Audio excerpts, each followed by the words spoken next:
Alors bonjour à vous tous, nous allons ici vous montrer la surcharge d'opérateur égal. Donc je l'avais fait ici le double égal pour comparer deux éléments de même nature, c'est-à-dire deux chronos. Par contre, si j'ai un chrono avec une valeur numérique, on voit que malheureusement le système n'est pas capable de résoudre ce problème. Alors je vais ajouter une surcharge d'opérateur dans le fichier .h. Alors ici je vais ajouter la surcharge d'opérateur égal, donc comme ceci. Alors, le terme de gauche, nous avions effectivement un chrono, alors que le terme de droite, nous avions, nous avions une valeur numérique. Et c'est pour cette raison que j'ajoute la valeur numérique et la variable chrono, comme ceci. Donc, je vais aussi ajouter la méthode est égale. Donc, au lieu de recevoir le chrono, je vais recevoir une valeur entière.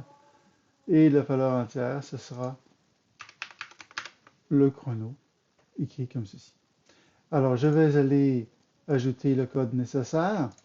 Alors, pour la méthode égale, ce que je vais vérifier, c'est que je vais dire, est-ce que le nombre de minutes multiplié par 60 plus les secondes, est-ce que ceci c'est égal au chrono que j'ai reçu?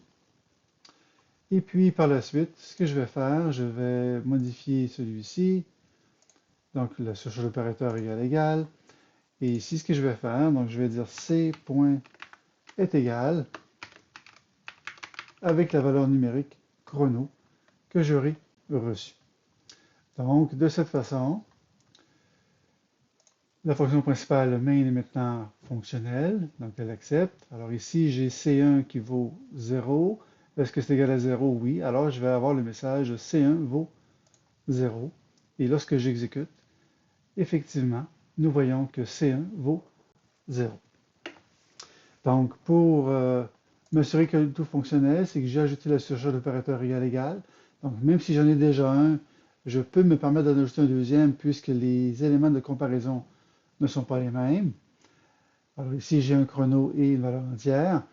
Et du même coup, j'ai également ajouté la méthode est égale. Donc, je peux avoir deux fois le même nom, ce n'est pas un problème. L'important, c'est que les paramètres, eux, soient différents pour que le système soit en mesure de les distinguer.